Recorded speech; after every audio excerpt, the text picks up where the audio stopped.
Yesterday, It's Timmy revealed Revenant's abilities. I went and tested and compared what we saw and will combine that with what I learned in a Season 18 press event I was invited to give you all the information about Revenant, weapon reworks and other changes in Season 18. Revenant is now a full-on movement legend. He gets a new tactical called Shadow Pounce. It's a straight up dash ability. From the footage It's Timmy showed yesterday, it looks like you will always gain at least some elevation, so you can't just skid along the floor. But other than that, you should have full control. Where you look is where you will go. The longer you hold down your tactical, the further you will dash. We saw footage of him doing a small hop over a fence, or even scaling a building in a single leap.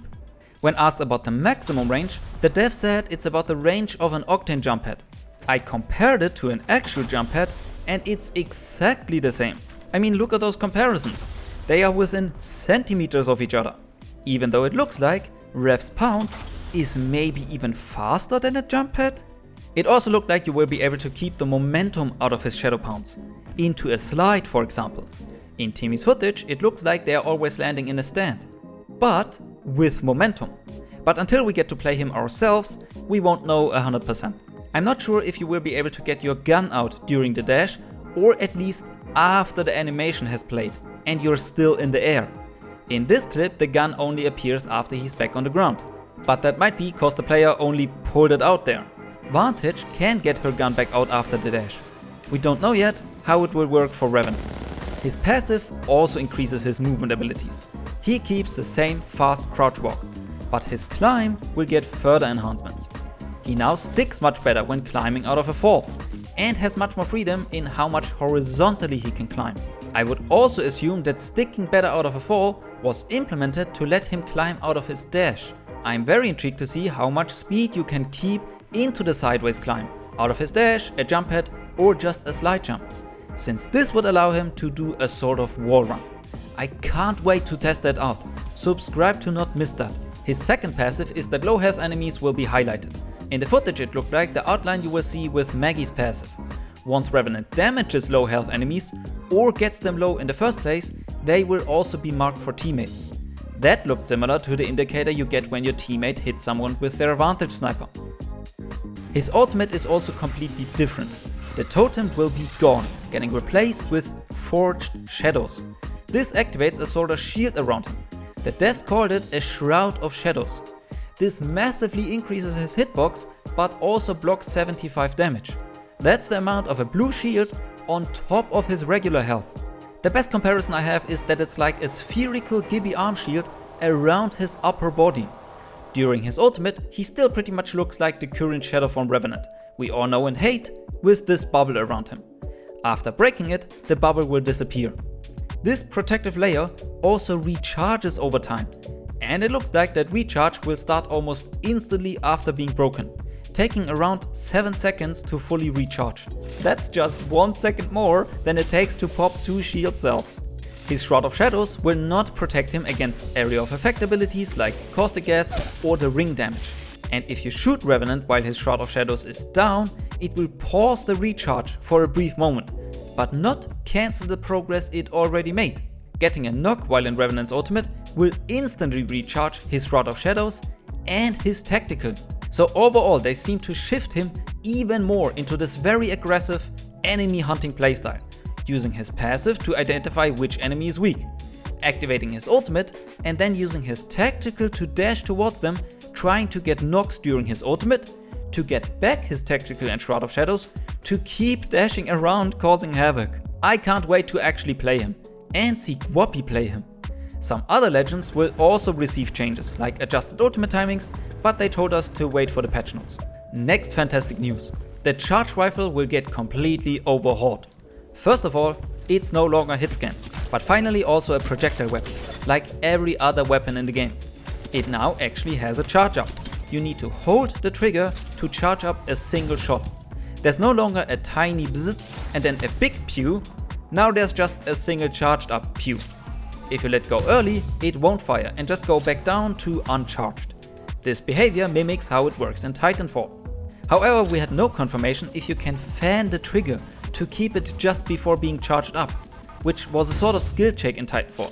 or if it will go all the way back down once you stop holding the trigger. Whether or not the feather mechanic will work this way in Apex will have massive influence over how it feels to play and play against. Respawn still wanted to stay the definitive super long range sniper, which is why they made it so it does more damage at longer ranges. A reverse damage fall off, if you will.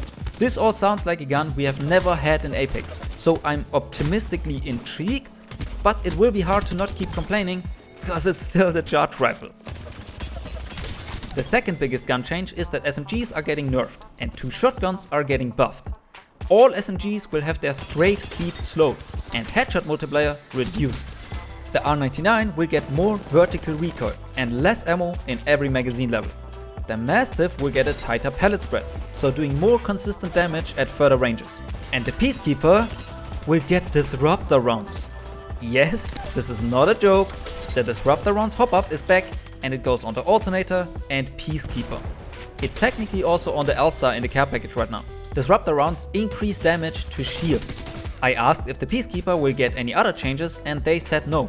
Disruptor rounds is an extra bonus on top of the current version of the PK. To be honest, that sounds juicy as hell.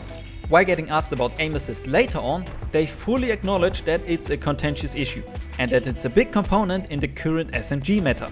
They know that it's problematic and are looking into ways to address aim assist in the future. For now, we get the SMG and shotgun changes. The R99 and Rampage will come out of crafting and the Nemesis and Mozambique with hammer points will go into crafting. The Hemlock will come out of the care package and the Prowler will go into the package, getting back select fire, which means you can turn it full auto. The last time this happened was 2 years ago. The Hemlock is also the only assault rifle getting any changes. It will get more damage and have less recoil than the last ground loot version we had of it, which means it will do 21 or 22 damage per bullet, compared to 20 before. According to the dev, it's pretty strong. This also means that the Nemesis will receive no changes. According to Respawn, it sits in a good spot compared to the R301 and Flatline. And I would assume many of you watching, would disagree and call it at least a bit overpowered. But this is what they decided to do for now. I don't see how the Hemlock out of the care package is supposed to be strong enough to be picked up over the Nemesis, when people weren't even picking it over the Nemesis while it was in the care package. If not for the Nemesis being put into crafting, we would have another Nemesis season for sure. Rank changes. They pointed out ranked first when talking about what we will get to see during the press event, and really wanted to drive home that it's a priority for Season 18. The details about what is being changed were already shown clearly in the blog post they released, and the Ask Me Anything they did on it. The only additional changes we heard about was that dive trails will be removed as ranked rewards. Right now, dive trails last for 1 season after you earned them, meaning after Season 18, ranked dive trails should mostly disappear. There was no clear word on what is going to happen to legacy dive trails though. These are dive trails that were earned in the earliest seasons where they were still permanent. The reasoning they gave for removing ranked dive trails is that they disliked the behavior they promoted from enemies. Hunting down and dropping on someone only because of their pret trail, for example, which made people turn off something they were supposed to be proud of. Dive trails will be replaced with animated badges as reward. There was also no word on plans for dive trails outside of rank. Mixtape is coming to Broken Moon. The core will be the playground for gun game and TDM, and Control will be played on production. The devs mentioned they want to keep expanding Mixtape and the casual gameplay it enables.